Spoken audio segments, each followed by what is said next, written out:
Hello, and welcome to our webinar, Getting to Net Zero, Leveraging Smart Tech Energy Solutions. I'm Jennifer Kent, Vice President of Research with Parks Associates, and so pleased to be hosting this webinar today. In today's webinar, we will be discussing drivers and demand for net zero homes and the role of technology and automation in improving a home's energy efficiency, optimizing energy loads in the home, and giving home residents the information and control in managing their energy consumption. We'll also be talking about how best to expand the market, overcoming barriers to building net zero homes, and sharing some tactical advice for builders, integrators, technologists, technology providers, architects, and others in the ecosystem interested in participating in this market. This webinar is offered to you today in partnership with Nice, so we want to thank them for their support. And in fact, Nice and Parks Associates just recently released a white paper on this topic, really highlighting the critical role of home energy management systems in reaching net zero, which this is available for free to download. It's a complimentary white paper. You can follow the QR code here or the link that our team will be sharing in the chat to download that to access the research inside. Now, the panelists joining me today are experts in their field, as well as sharing a really special connection. Each of our panelists is participating in the Build Show's Boston Build. If you're not familiar with the Build Show, it is a trusted building science destination for builders, contractors, remodelers, and DIYers. The show's Boston Build follows the design and construction of a net zero home, and today we have the homeowner, the architect, the integrator, and a provider of home automation technology in the home to share their insights with you. And there's some of those episodes are already out. I believe there's over 20 episodes already to watch on the Build Show, Boston Build content, but there are some episodes that are forthcoming, including episode 24, that's really focusing in on the role of technology and home automation in getting to net zero. So watch for that episode to drop in just a few weeks. So I'd love to start by asking each of our panelists to introduce themselves and their organizations and their role in this particular home build. So I'd love to start with Paul Williams. Paul is the Managing Director of the Home Management Business Unit for Nice. Hi, Paul. Hi, Jennifer. Thanks for having me on. Thanks for being here. All right, well, let me give you just a quick introduction of myself. So as Jennifer mentioned, Managing Director of the Home Management Business Unit. A newly formed business unit that really looks holistically at the homes and at our residential spaces to make sure that we have solutions that cover everything from entertainment to energy, which is going to be a big focus for this discussion, into security and really those and comfort at the same time as we talk through it. So a little bit about Nice. So Nice is a 30-year-old company. We just had our 30-year anniversary, based in Ordezzo, Italy. We have locations in over 100 countries, very widely known brand and respected brand outside of the United States and outside of North America. We're looking to change that, and as part of the expansion into North America. We have in the Nice portfolio of products, automated garage doors, automated gates, automated shading, and then full smart home solutions and home management solutions, everywhere from mid-level systems and even some entry-level systems, all the way through premium and luxury experiences. And we'll be touching a lot through that as we get through today's discussion. And for those that are interested in becoming dealers and integrators, please come find out about us, because we've got a lot of opportunity and a lot of benefit to be able to add to your business. And if you're an architect or builder, absolutely want to talk to you at some times. All right, thank you, Paul. And again, thanks to Nice for sponsoring our webinar today. We also have Stephen Bazek, who's the owner of Stephen Bazek Architect and the architect of the home build. Steve, thanks for being here. Yeah, no, thank you for having me. Yeah, Steve Bazek Architect. I've been a licensed architect for almost 30 years. Pretty much have spent my whole career in the custom residential arena and some production home. Some had worked for one production builder in the Southwest. And primarily, most of my work is centered around passive house, very efficient homes, zero energy homes, and the like. So currently it's my daughter and I, and we pretty much work across the country on select projects. Fantastic. Well, we really appreciate you sharing your time and your expertise with us today. So thank you for being here. Next, we have Glenn Calver, who's the president of GDK Surround. Excuse me. Hi, Glenn. Tell us a little bit about yourself and your company. Hi, Jennifer. Thank you. We're a custom home integrator and working since 1995, in fact, with the Nice group of corporations and companies, specifically hand in glove with them. And we've seen the evolution of home management as it pertains specifically to energy management and smart home technologies to put it into any person's hand in a very simple and intuitive way that makes managing your house, no matter the size, a very simple process. And I'm happy to be here and happy to be affiliated with the Nice group of companies. All right, thanks, Glenn. We also have Scott Rodman, who's the homeowner in this particular build. Hi, Scott. Thanks again to you as well for sharing your time with us today. Hey, Jennifer. Thank you. Yeah, I got involved in this when we decided it was time to build a new house that sort of followed along in the path of what we believed in terms of energy management, passive and net zero homes, and trying to build in a more efficient manner and create awareness of that. We decided to work with the Build Show. I have spent my career in private equity and venture capital and lived in New York City for a good deal of time. And one of the lessons learned was in the importance of energy management in a very large building that I lived in as a condominium building. And that sort of spurred a lot of this. And so this is my fourth property with solar. And it just gets better and better. And in partnership with Steve, doing a wonderful job. It's been a challenging experience at some points of learning, building a house, but very rewarding to see the response to it. So I'm thrilled to have the Build Show documenting it, and I hope it helps other people like it's helped me.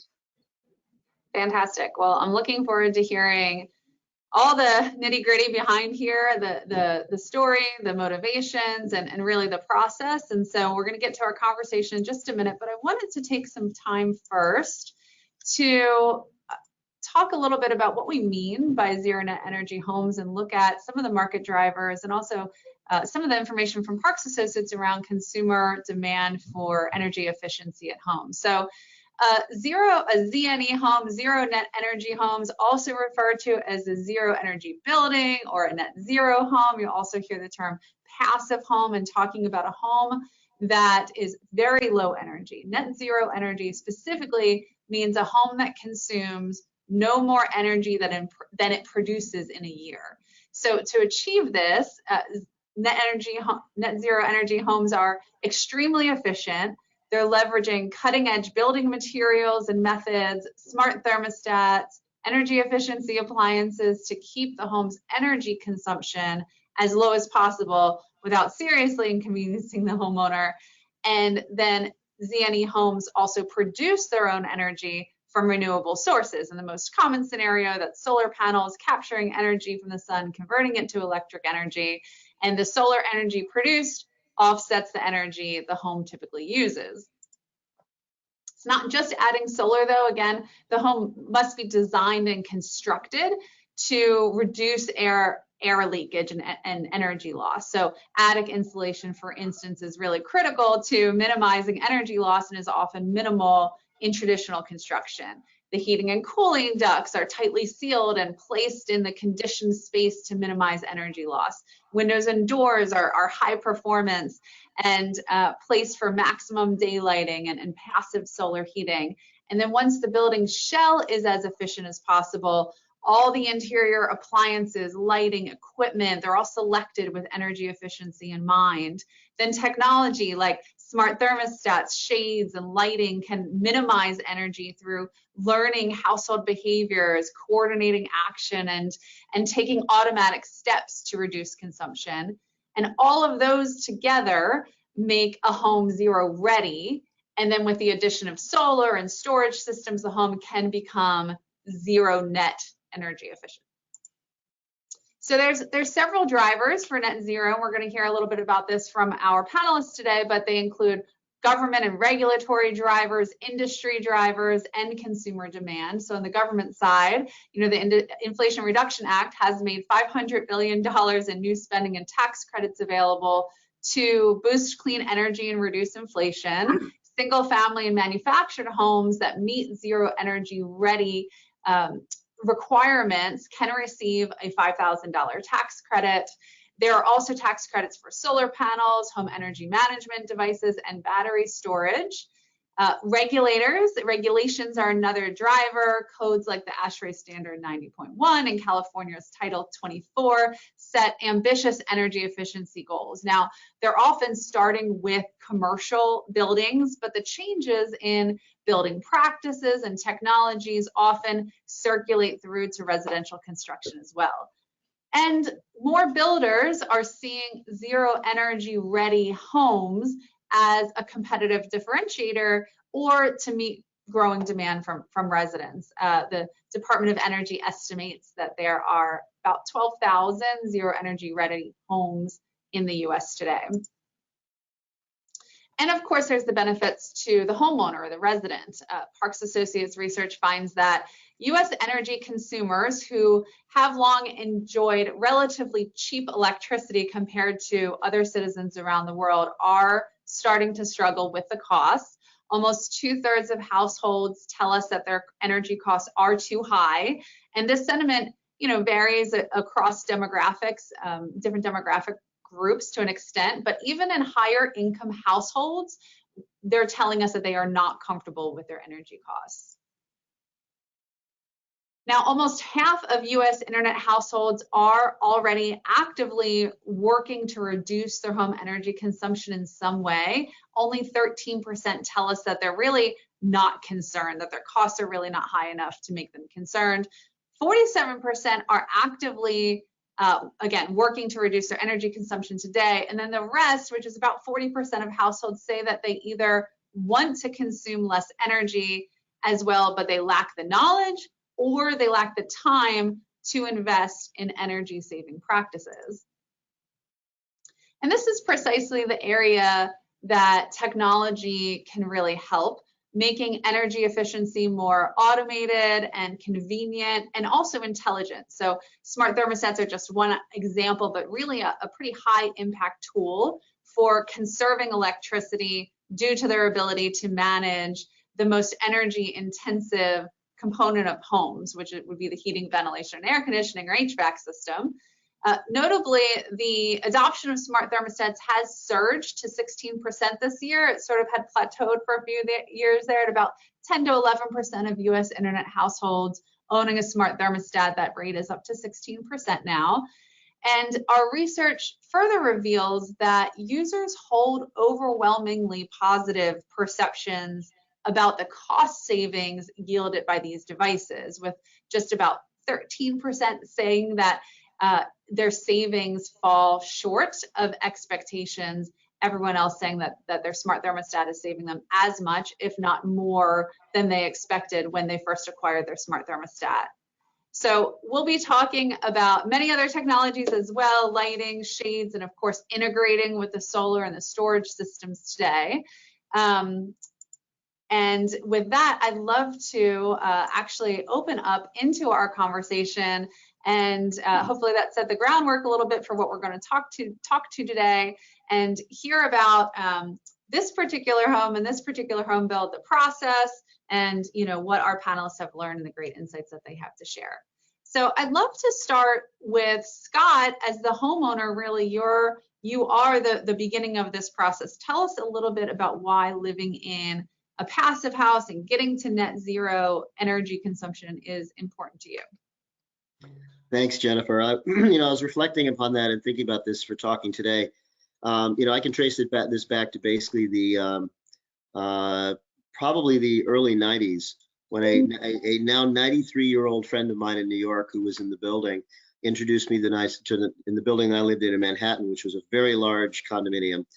I met this lady who introduced me to Nice.NorthAmerica in Manhattan, and that led to a whole series of projects, from changing light bulbs for the entire building as a member of the board, to putting in a full cogen system and putting in a building management system that changed us from basically overheating the building for half of it and underheating it for half, and where we actually had measurement to tell us what the temperatures were in apartments, which we'd never had before. And that led down a path towards many things, but that first solar project, which was on a house that I have, that took me 2 years longer than it should have, because every time I didn't have an answer or was unclear, I just put it up to the side. And once I did the first one, that everything clicked, and it was like the light bulb went off, and I said, I really need to learn more. And that's led to, this is the fourth solar project. This one has batteries, as this third one did also, but this takes it the next step. And the whole concept of trying to integrate energy savings, a knowledge of our energy usage, which I think is an important thing on a more granular level, rather than just a bill once a month.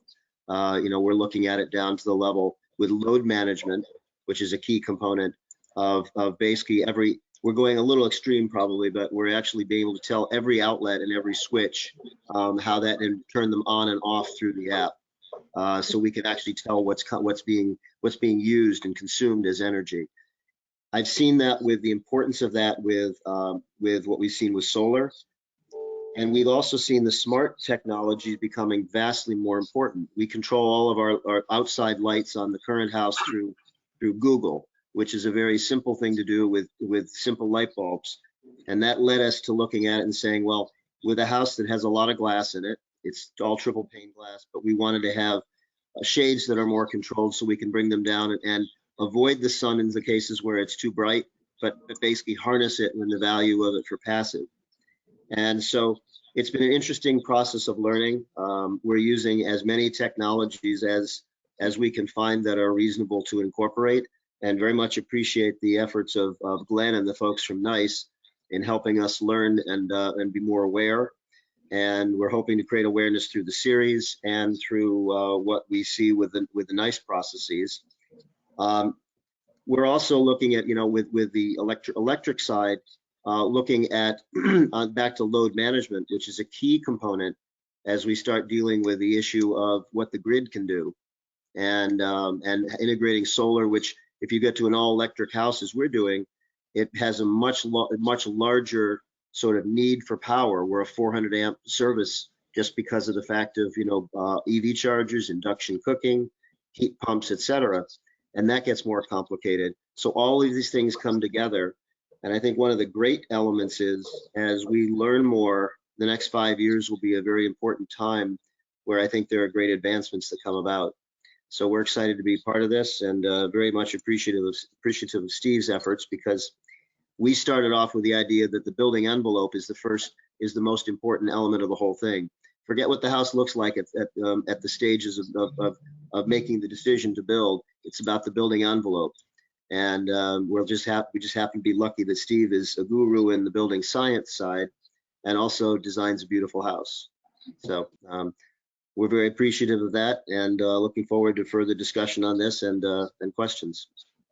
Yeah, so Scott, I love, for those who are coming from the consumer and the homeowner mindset, to understand, where do you even want to start here? So it's interesting that you've been through kind of multiple rounds on various houses of kind of educating yourself. And when you were ready to build this house, where did you start? Was it, looking for a builder, looking for an architect, right? How did you start this process? Well, we actually started this several years ago. Steve has great patience with me, because most of the time, right, Steve? Because we actually looked at multiple houses before we settled on this one. We looked very seriously at 3 properties with Steve.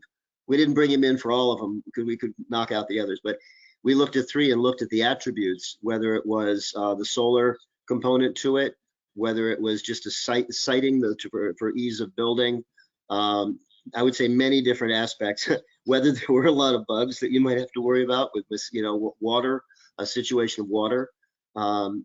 3 great properties, but we ended up by sort of taking our time, we got the best of the 3. And Steve's a wonderful resource.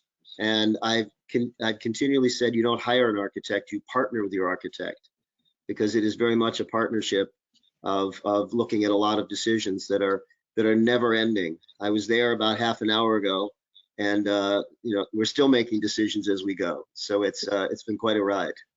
Yeah, certainly. Well, Steve, from your perspective, can you share, have you worked on net zero homes before? What is the demand out there for designs and remodels, right, that have this level of home energy efficiency in mind? Yes, I have worked on them. I probably have a couple hundred net zero homes out there that span across the country. Most of our clients, I'm fortunate, come to me with at least a little bit of knowledge about zero energy homes or passive homes. And so I don't necessarily have to sway their education, or I shouldn't say sway, I should, or educate them.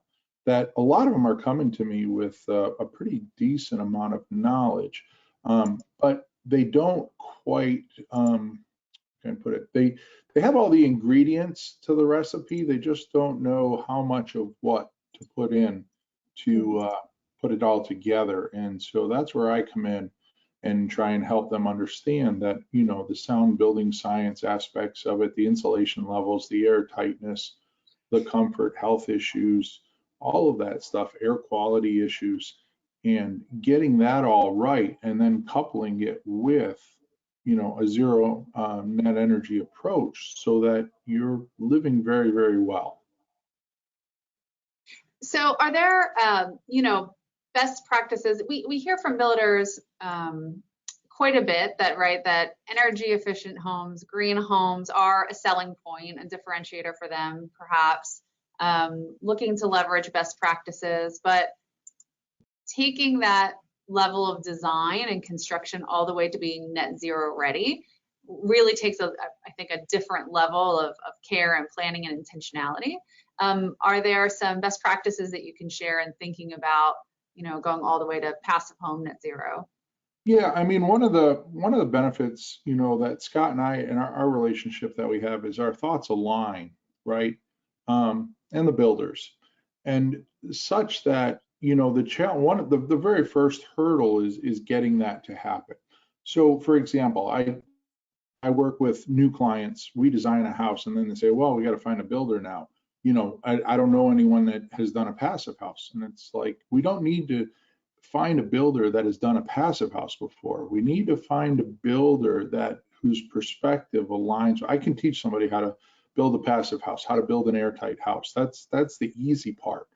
The hard part is aligning their perspective and their thoughts with the same goals that myself and the client have set out. And sometimes it is the client. And I say that in not that clients don't want good things. A lot of clients don't know, right? For example, triple glazed windows. If I bring that conversation up, people say, well, what is that? And then, 5 minutes after the conversation of what they are, they look at me and say, well, why wouldn't I do that? Right? And it's simply because they've just never had the knowledge. So I think, the benefit to having me and having somebody like Glenn and Paul's team on the project is that the collaborative effort is, it's so important to bring home a successful project. I mean, I like I said, I've done a lot of these, but for me to sit here and tell you I know everything about Glenn's job or all the products that Paul makes or how they are innovative annually and improve their products, I'd be straight up lying to you if I said I could keep up with that. So I rely on all of these people and professionals to do their job professionally, and I do my job professionally, and together as a collaborative effort, aligning with Scott's perspective, is we end up with a product that we're putting on the ground that has the components necessary to put that house in a position for success. I have literally dozens of homes that when the homeowners have moved in, and I have, I get some of the very aggressive homeowners, they send me copies of their first energy bill and it says $0 is their bill. So imagine, you're building your dream home. Not only do you get your dream home, but you will never have an energy bill in the house. Pretty incredible, motivator there. Well, as a quick comment, one of the interesting things there have been many lessons as we've gone along, and we've seen that, they're just walking into the house at each stage, you have a difference of feel. When the blown-in insulation went in, the sound was dead in the room because it was just brilliant. But what the interesting thing is, while we've been fighting to get our permanent power put in, we've had temporary heaters in the house. The entire house has been heated with 2 small electric heaters out of Costco for $39 a piece at 65 degrees for a reasonable amount of money. They're not efficient, but it just shows how tight it is. Yeah. Go ahead, Steve. You look I like you were gonna. was just gonna, add to that. One of the challenges too is that everybody wants to move, and our culture has it such that we want to move 100 miles an hour. Everybody, hurry up, let's get this done, let's get this done. But the reality is that we have to make the right choices. That the difference of the house being finished 2 weeks or 3 weeks later than anticipated, the perspective that you have to put in mind is we're putting a structure on the ground that's going to potentially be here 100 or 200 years.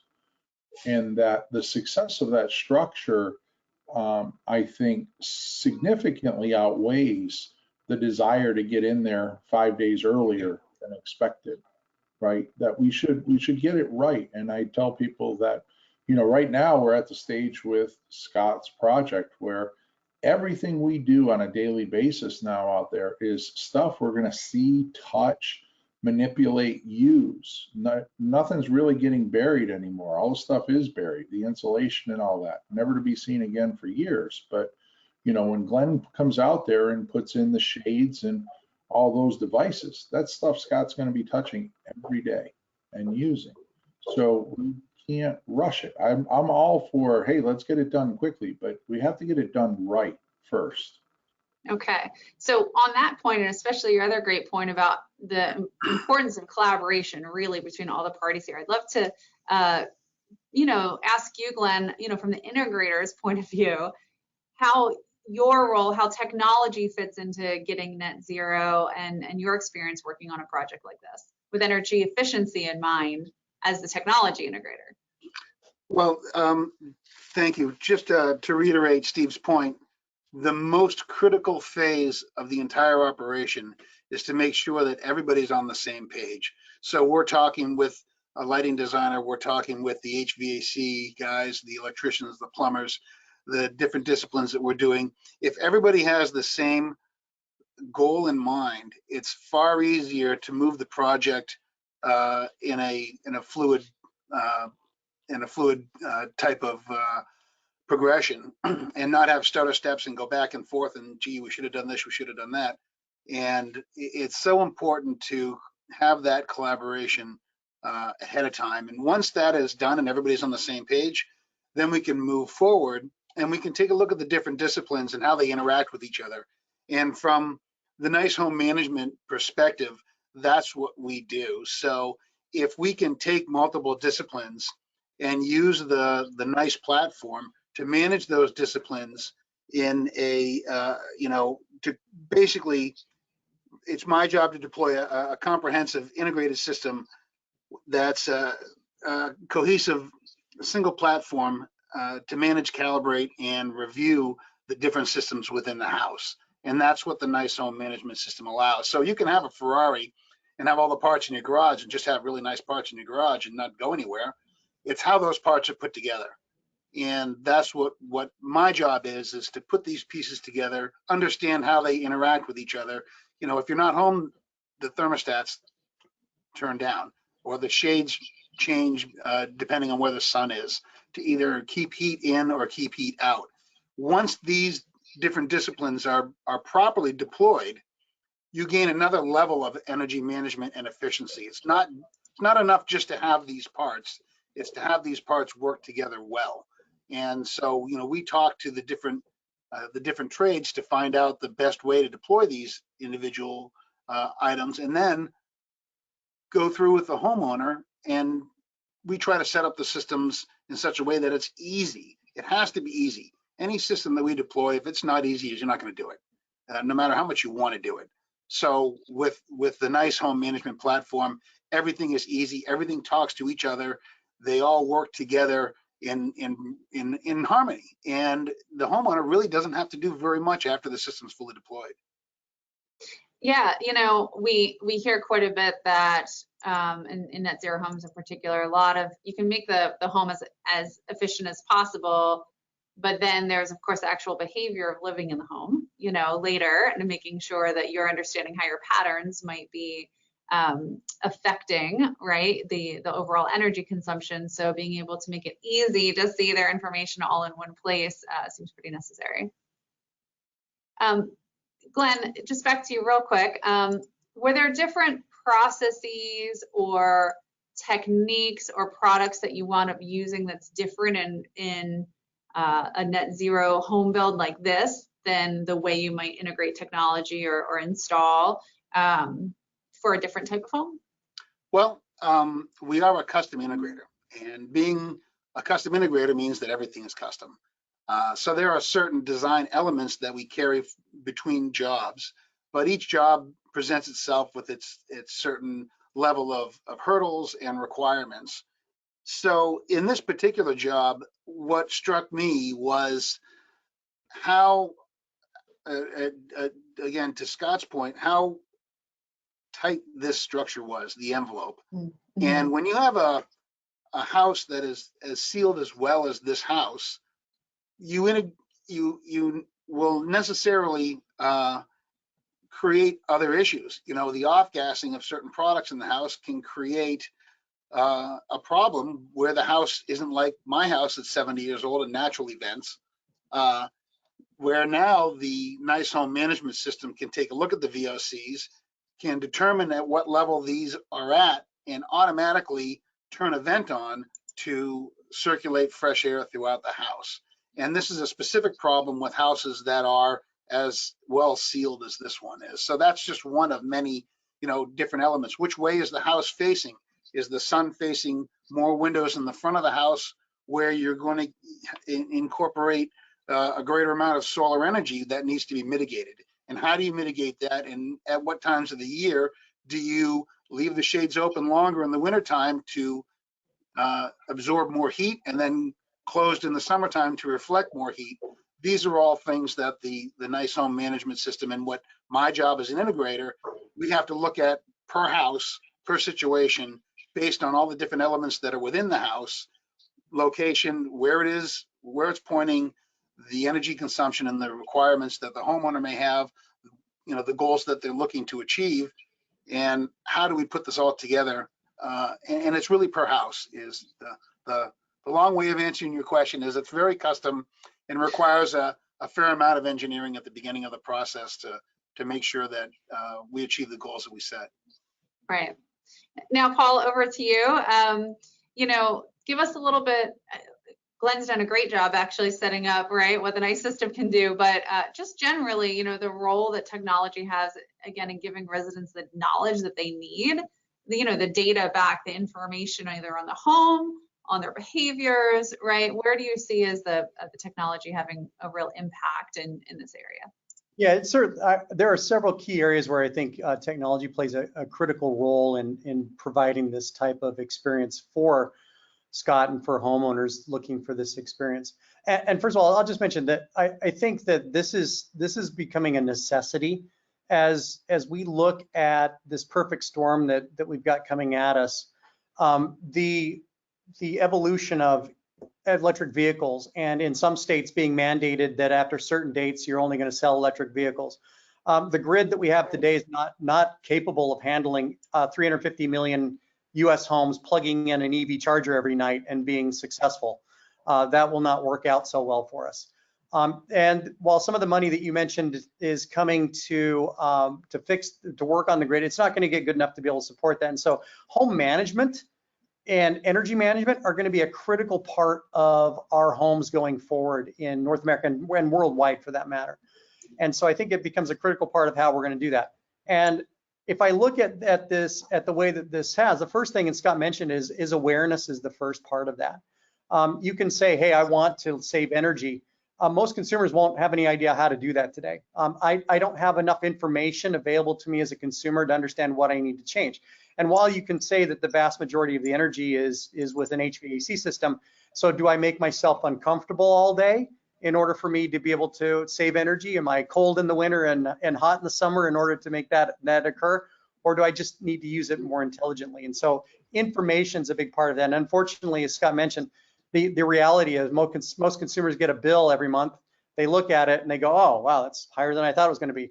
And you can start tweaking things, but if you don't have real-time feedback to those changes that you make, you're not going to know until you get the bill a month later and you go, well, I guess that wasn't it. I'll change another set of variables. You'll never get to where you need to be because the weather changes, the outside climate's different, the sun's different today, it's cloudy more days out of this month than it was last month.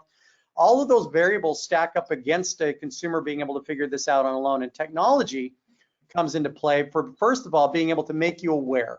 Where is my energy consumption today? And that's why Scott's looking at the granularity of down to even the plug to understand what is consuming energy, where is it at, to be able to then set thresholds for where do I want my consumption to be, and then to be able to use intelligent load shedding to be able to say, you know what, if I'm above this rate, I need to start not cutting critical things first, but start cutting out things that are not so critical to me. Then technology plays a role, and then how do we use that energy within the house in more intelligent, like I mentioned with HVAC.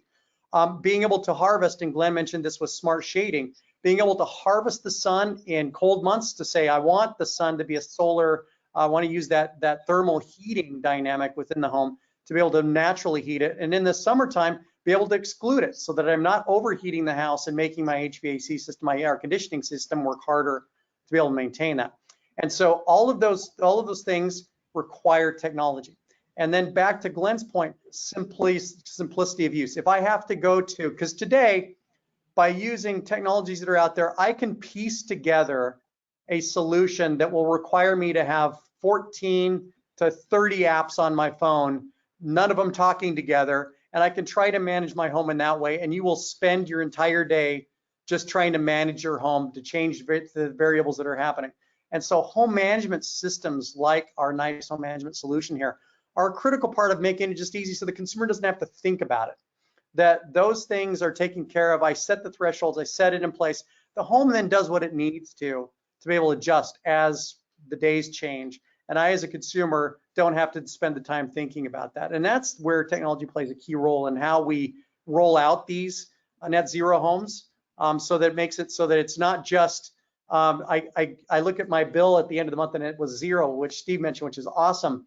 But I didn't have to work 40 days worth of work to get to on my own to get to that zero bill, that the home took care of it itself. And that's where this intelligence comes into play. Yeah, I can mirror your sentiment there. From Park Associates research, we've done some testing around how consumers want to integrate and control their home, and overwhelmingly people are interested in using one unified app to control all the different things. However, that's not really the reality in the smart home today, because most products are bought kind of one-off at retail, online, or in store, and then you have all these different applications, and so folks are struggling to kind of piece that together into a more holistic solution. So, just some of our research definitely reflects that. We do have a question that came in, and it's relevant here, Paul, if you don't mind taking a question on Matter. I like it. So yes, okay. So, one of the things that we think about, okay, we're just talking about having a great unified experience, unified home. There's always going to be something outside of the curated system, right? You may or may not offer actually the solar today, right? The storage system, the EV charging. There's maybe we want to pull in different sensors, whatever it is. There's an industry standard for those who are not in smart home all the time called Matter, that's meant to solve some of the interoperability challenges of devices working together. And so the question here is, are you leveraging Matter standards to manage all distributed energy, solar, home battery, vehicle to home grid, and all the loads in the home? So where do you see Matter as having a potential to help here when we think about home energy management? Yeah, and so before I answer that, I mean, that is what Glenn's role in life is. He brings all these disparate systems together for simplicity. Yep. And I would love to think about a world where everything just works without even thinking about it. They all connect automatically, know what they're doing. We're far off from that today. I think Matter plays an important part of where we head to the future. And really, I look at Matter as a better on-ramp to some of the things we're doing. So at least we're talking the same language. And today, and I won't bore all the listeners with all of the technologies that are out there today. You can go Zigbee, Z-Wave, Wi-Fi, Bluetooth, low energy. I can go low pan. I can do all kinds of stuff that's out there. That there are these technologies. And Glenn's world is, how do I make all those things work together? So as an ecosystem manufacturer, which is what we do, we don't manufacture all the products that get brought into the solution. It would be, there's no way I could, or we could as an organization. It's just not possible. So having an open architecture is very important. We look at Matter as one of those tools that will help us be able to more easily integrate these third-party solutions into what we're doing. It is not a panacea, though, and that's the one thing I want to make sure that's really clear. I've been in the industry for going over 2 decades now, and I've had these same moments in life where, and I won't mention any names, this technology is going to be the unifying standard. Glenn's heard it in his 30+ years of doing this as well. This will be, right. This is the standard to rule all standards. And I've heard that story at least 4 times over the last 2 decades. So I don't think that and I don't think we'll ever get to one that rules them all. I think it's important that we think about which are the ones that can help us get to where we need to get to. And I'd love for that to be not 10, for it to be a couple. I think Matter has the capability of at least consolidating some of that need to be able to offer us an on-ramp into these home solutions. Okay, great. And Scott, you wanted to chime in there? Yeah, I think that's been one of the important things to us because, for example, Matter will be all of our load management for electrical will be Matter come. I think they're saying January, February. It's been transitioning over. But one of the great things is even our fans are will be connected to Nice. Not made by Nice, not even their brand. They're not selling them. It's just they have integrated with them. And I've been through so many houses that are absolutely wonderful, beautiful homes where they have that, maybe it's 10 apps or 15 amps or whatever to control it, and it would drive me nuts. The idea of being able to integrate things to the point where you have control makes a huge difference, especially as we get into more and more things like peak demand, the battery programs, the solar, et cetera. All of this gets much more complicated, and I think we need that simplicity. So it's appreciated that Nice is going that direction. Thanks for adding that. And I did want to go back to kind of, Scott, there on the question around bringing information together. And you talked about it a little bit, that you've been looking at all sorts of data and are looking for actually more information. At any point does it get overwhelming? How does data, help you, or are you imagining that this type of view is going to help you kind of proactively get ahead of issues, or manage things easier, simpler? I think my spouse is overwhelmed by hearing about it. But I think the reality is no. I think what's wonderful is what I'd hoped with this series. This series is effectively the series that I wish I could have had before we started this process. And the Build Show has very nicely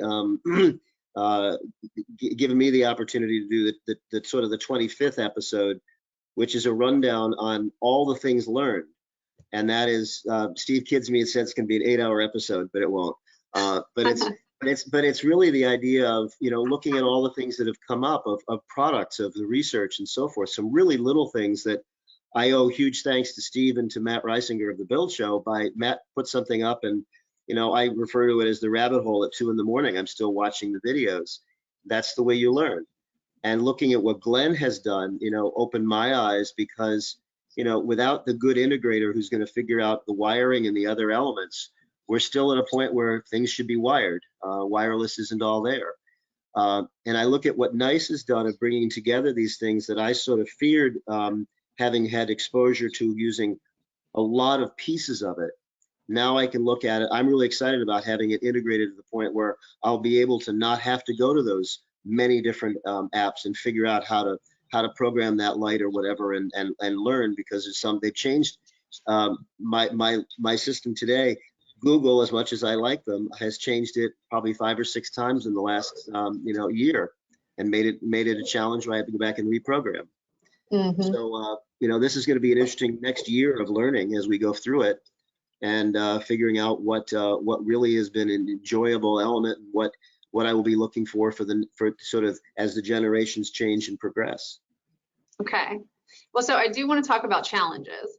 And in fact, I'm going to ask my colleagues to launch the number 3 poll question, which is all about challenges. So if you are, first of all, thanks for that great question. If you do have other questions for anybody attending live, you can put your question into the questions tab and I'll see that there.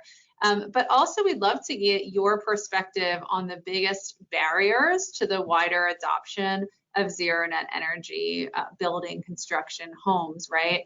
Is it homeowner apathy, homeowner unwillingness to pay? This is certainly a potentially costly exercise that Scott is going through here, and others. Lack of awareness among builders, inertia in current building practices, perhaps, or other. We'll leave this open for just about 30 seconds or so. And as those come in, maybe I'd love to start with Steve here, just to get your thoughts as well of what factors or strategies you think are maybe barriers today in holding back the market for ZNE homes, and maybe any, let's start with that. What do you think today holds back this market from expanding even more? Well, one of the key issues of zero net energy, especially working all over the country, is that all over the country we pay different prices for our electricity. Yes. So here in New England, we're probably in the top 2 or 3 of highest cost. And I've done some projects out on Martha's Vineyard, which is exponentially higher than here in the Boston area. Because it's out on the island. So, when you have those much higher costs that are sometimes, say, 4 times what a builder friend of mine in Alabama his clients are paying for electricity, it makes it far more appealing and attractive up here in New England. And one of the things about New England is, yes, our electricity here is very expensive, but we also probably have some of the highest incentives across the country to do things. So, it's a little easier sell here than, say, when I do a house in Alabama or, Arizona or the like, even though someplace like Arizona or New Mexico, where I have probably a couple hundred zero net energy homes, the beauty of that is their access to the sun. Right? There's a lot of projects that I do here in New England that we don't have access to the sun. So even if you have the right client that has a beautiful lot, like I have one right now, 10 minutes from Scott's, but the municipality, there's rules in cutting down trees and all of this. He's right next to a river, and we don't have the solar access like Scott does. I mean, Scott's it doesn't get much better for a zero net energy home than Scott's location, unless you put it in, say, Colorado or Arizona, where you're just getting more sunlight. Yep. So that's one issue. The other issue is, I've had clients, the aesthetics of a solar array on a house, that as an architect, we have to do our best to make that go away. Because some people are very, very sensitive to it, especially when the front of the lot is facing south. Nobody wants to cover their roof with solar panels on the front where you see it from the street. So, I mean, there's a bunch of little things there, but probably aside from cost, is just getting people to understand. The average consumer does not know how to build a good house.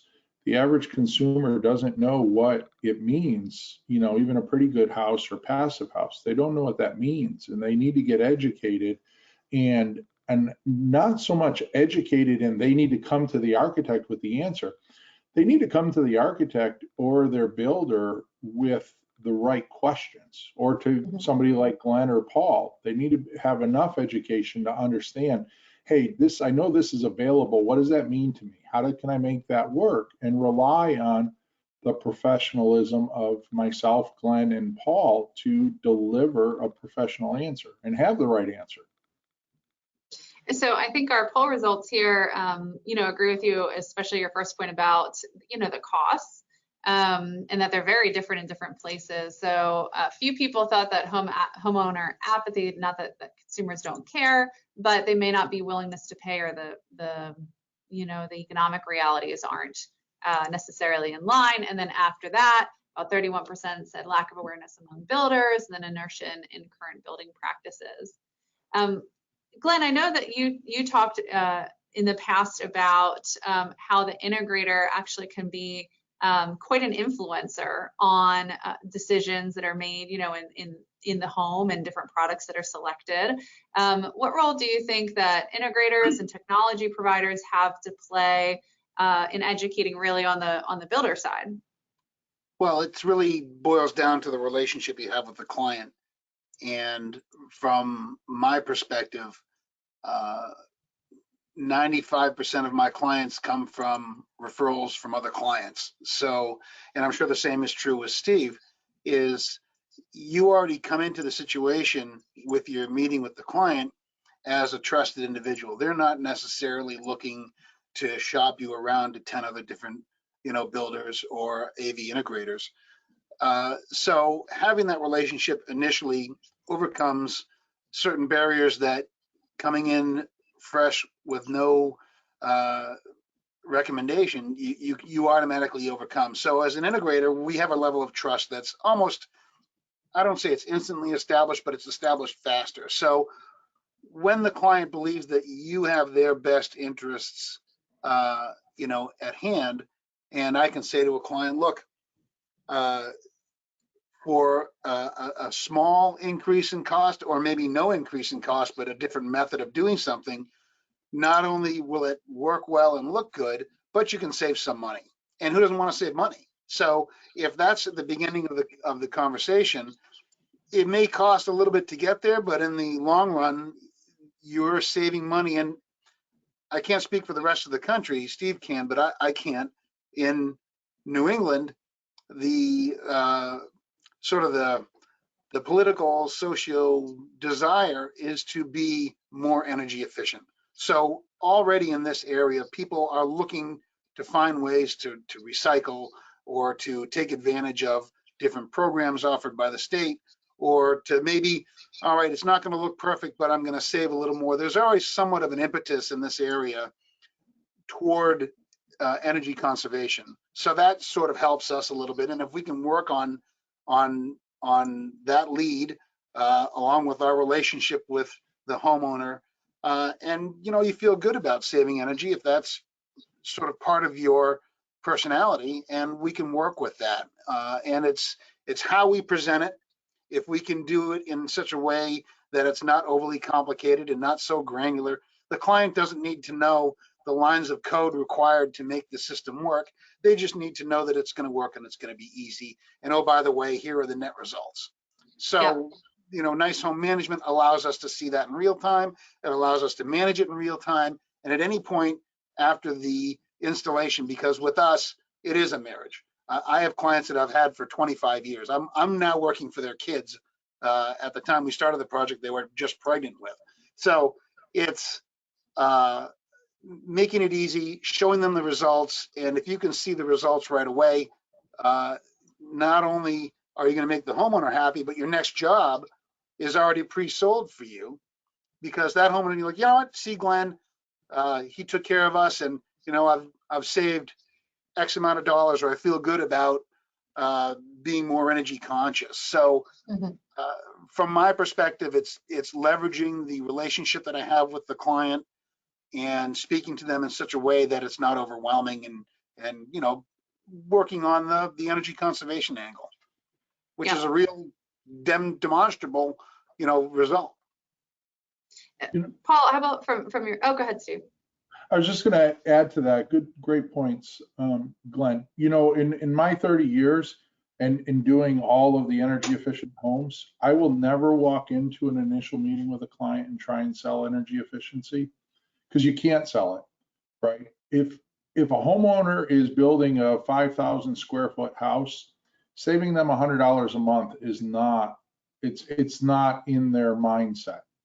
But what homeowners do understand is when the husband wants to play golf every Saturday morning and he can't because he has to do maintenance on the house, that's bothersome.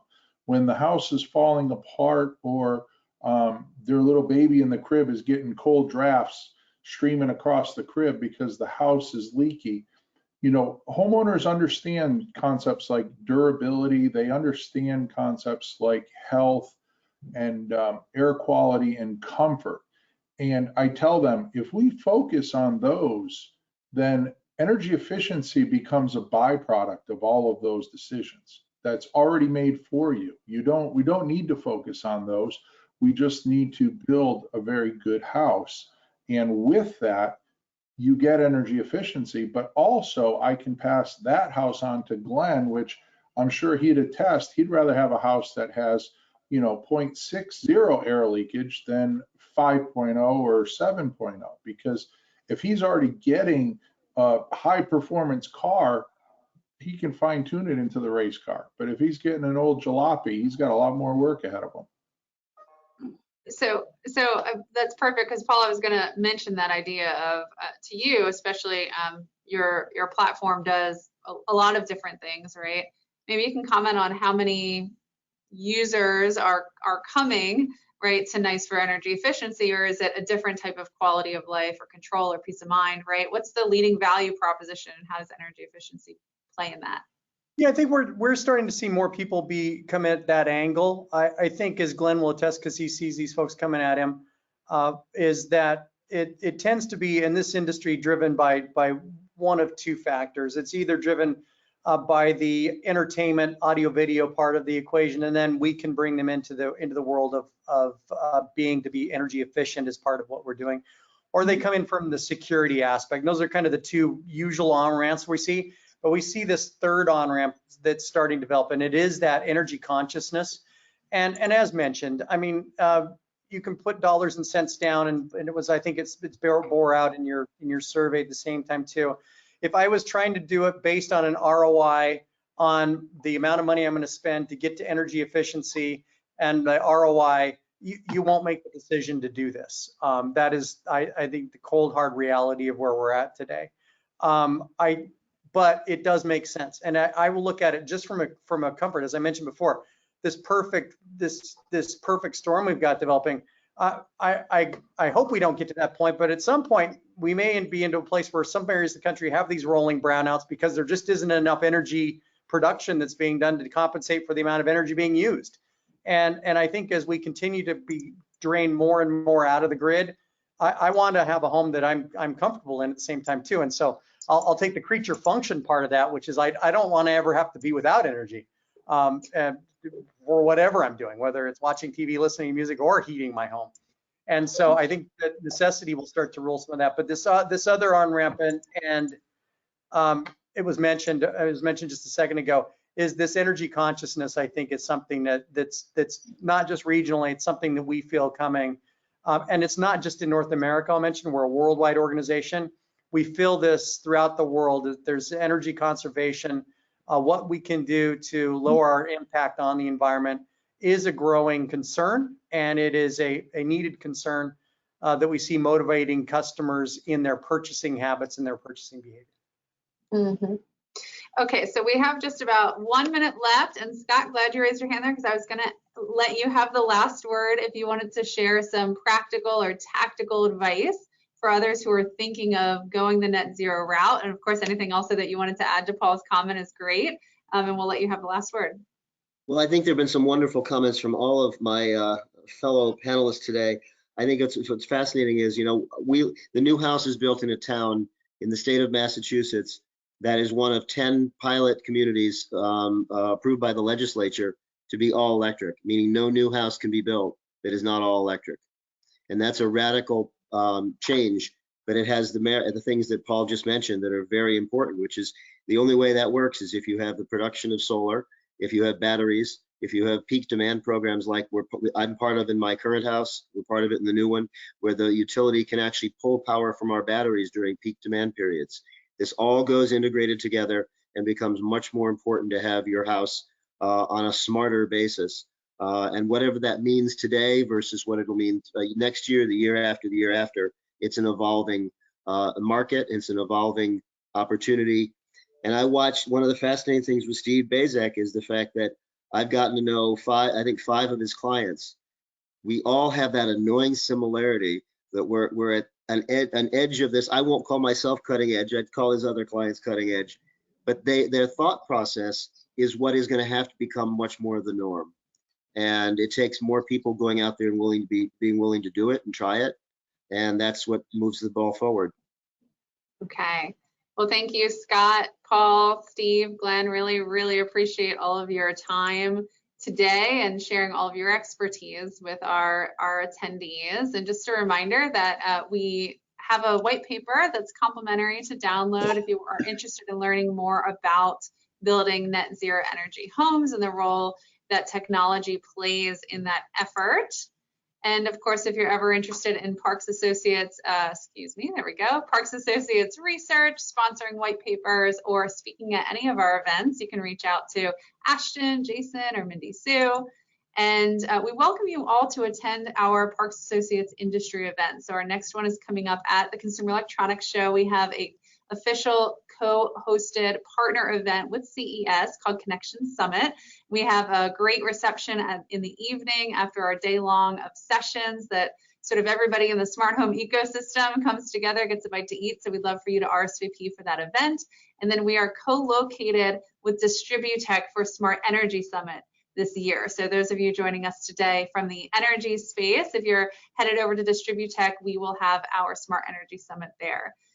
And we are also accepting speakers. So go ahead and make sure you submit to speak, because our speaker committee is working on the speaker plan as we speak. So please make sure that you get your speaker submissions in. Thank you again, Paul, to the whole Nice team for sponsoring this webinar. What a great topic. Again, I appreciate all of our speakers today. Thank you all so much for your time and your insights today. Thank you. Thank you. Thank you very much, Jennifer. Thank you. You.